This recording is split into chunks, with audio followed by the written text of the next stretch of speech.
রঘুনাথগঞ্জ শিল্প তালুকের কথা বলেন,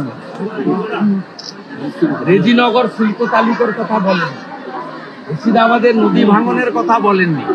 মুর্শিদাবাদের লক্ষ লক্ষ ছেলে কেন বাইরের রাজ্যে পরিযায়ী শ্রমিক, তাদের কি করে ফেরানো হবে সে কথা বলতে আসেন।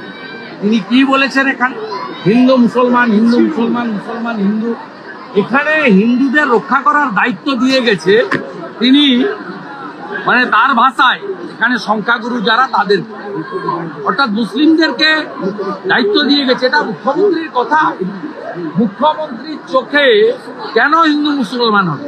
গুন্ডা গুন্ডা, জঙ্গি জঙ্গি, খুনি খুনি, ধর্ষণকারী ধর্ষণকারী, এইটা কেন?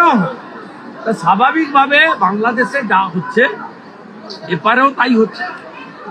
জামাত প্রভাবিত সরকার, তারা এই কাজ করে ওখানে হিন্দু শূন্য করতে চাইছে, যাতে পাকিস্তান